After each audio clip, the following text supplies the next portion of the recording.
election and for your 45 years in service to your fellow Hoosiers, including over these last 8 years as the Sheriff of Marion County. This is a much better looking crowd than I faced on Friday.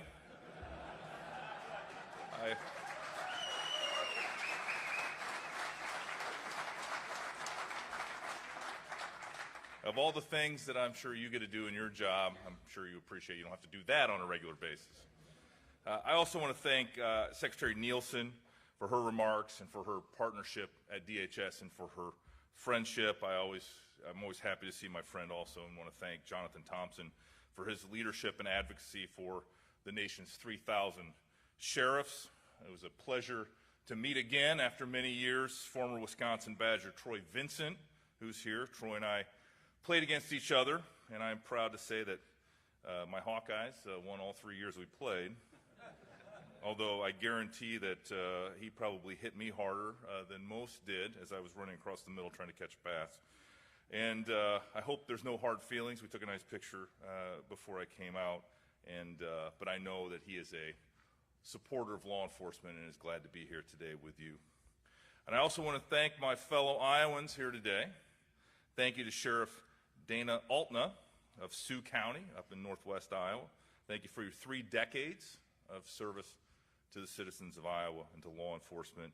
And of course, my friend Sheriff Paul Fitzgerald of Story County.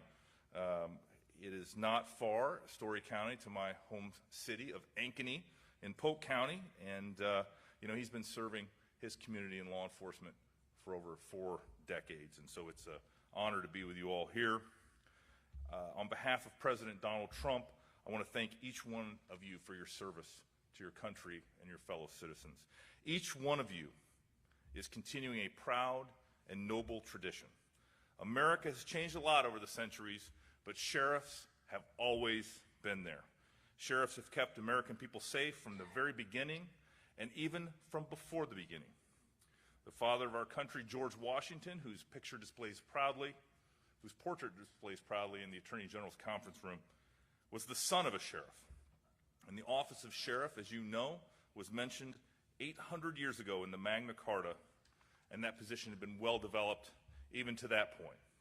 This institution has endured through the centuries because it combines a broad jurisdiction, a law enforcement mission, with the direct election of the people. It means it meets a permanent need for strength and accountability in law enforcement.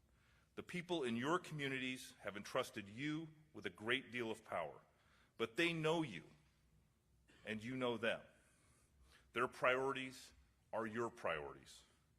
In my time in law enforcement, I have seen this firsthand. Over my 5.5 years that I proudly served as a United States Attorney in Des Moines, Iowa, for the southern half of Iowa, as I like to say, I saw how local cases could quickly and do turn into federal cases, and how sheriffs and their offices could play a key role in federal cases too. For example, in Dallas County, their sheriff's office helped us pull off one of our most successful drug enforcement operations while I was U.S. Attorney. The DEA received a tip that a large quantity of cocaine and ecstasy was heading to Des Moines. When it got to Iowa, Deputy Sheriff Adam Infante, who is now the chief deputy in Dallas County, went undercover and purchased 3,000 ecstasy pills and several ounces of cocaine and marijuana. That helped to put 15 drug traffickers behind bars, and it helped us find a route that was being used by traffickers. In total, we seized 22 pounds of cocaine, 4,400 pounds of marijuana, 7,000 grams of ecstasy, and $130,000 in cash. This operation could not have been successful without this outstanding sheriff's deputy. And this gives me a very good opportunity for all of those in this room that provide our task forces with your officers, whether it's our FBI gang task forces, our DEA drug task forces, our ATF violent crime task forces, or our Marshals fugitive task forces. Thank you.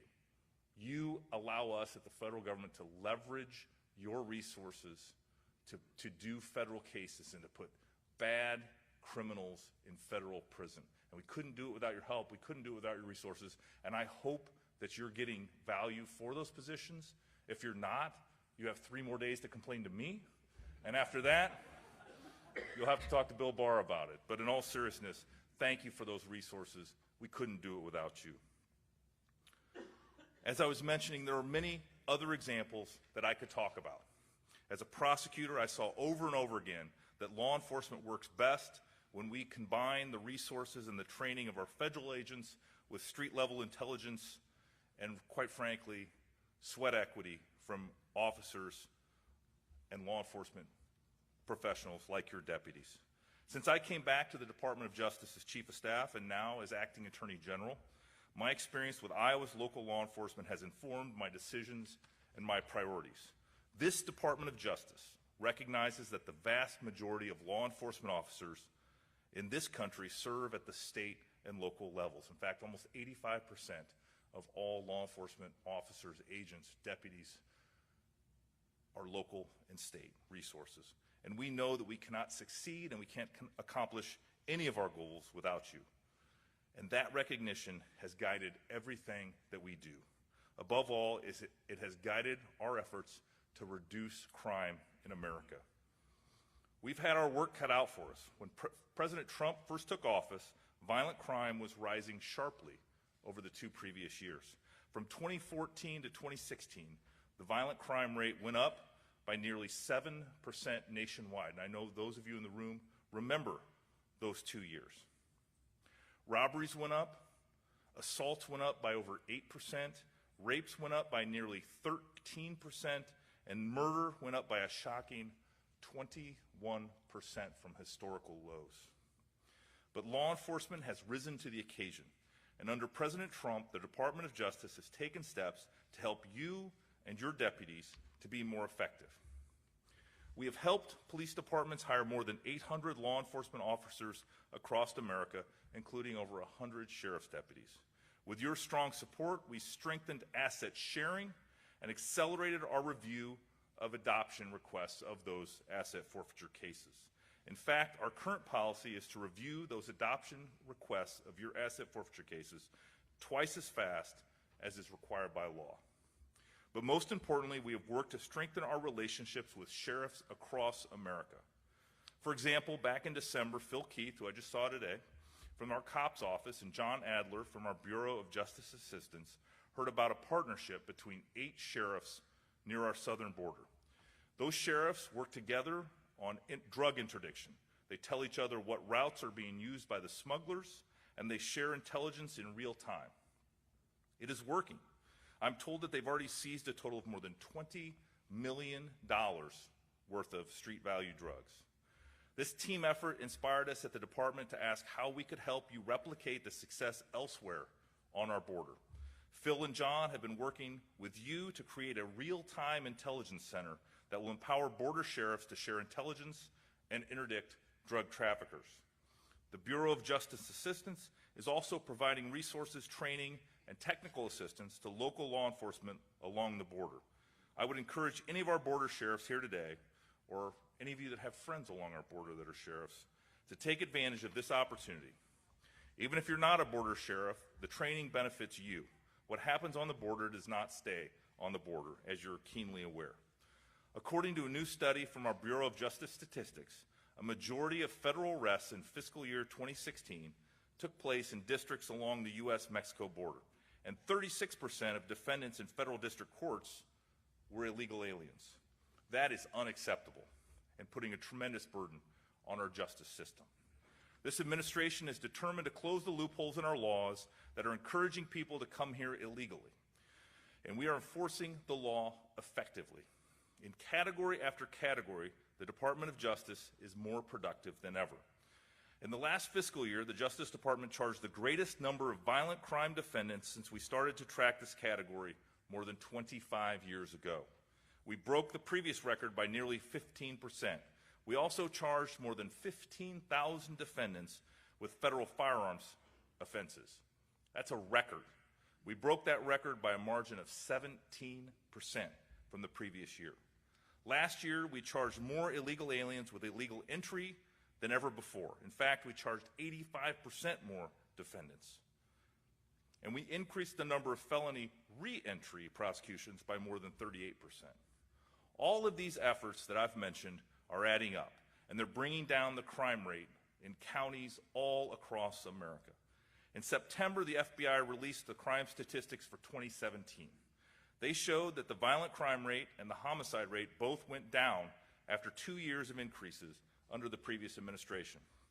For 2018, one estimate projects the murder rate in our 30 largest cities declined by 7.6%. That is usually a good indicator of what is happening nationwide, and those are real lives that we are saving. And as this crowd knows well, when you lock up gang members and violent criminals, you also have an impact on drug crime. In fiscal year 2018, the Department of Justice charged 6% more drug defendants than we did in the year before. We prosecuted 36% more opioid defendants than our previous four-year average. We increased heroin prosecutions by 15% and OxyContin prosecutions by 35%. We have broken records for fentanyl prosecutions 2 years in a row. More important, drug overdose deaths are finally stopping the rise that we have seen over the last many months. According to the preliminary data from the CDC, fatal overdose stopped rising in September of 2017 and then decreased by 2% through April of 2018. That is preliminary data, but it is still encouraging, and again, these are real lives that we are saving. As our efforts have shown over the last 2 years, law enforcement works. And so I want to thank each and every one of you for your hard work and for your continued partnership with us at the Federal Department of Justice. We could not achieve any of these results, any of these increases, any of these lives being saved without your partnership. This department is going to keep working to secure the southern border. We're going to keep enforcing the law aggressively, as you know, and we're going to keep supporting you in all of this important work. And so, I want to conclude one of my final speeches as Acting Attorney General by saying something I have been able to say everywhere I went and that I learned from a mentor at every time he presented in front of law enforcement. As long as we are at the Department of Justice, we have your back and you have our thanks. Thank you, and God bless America.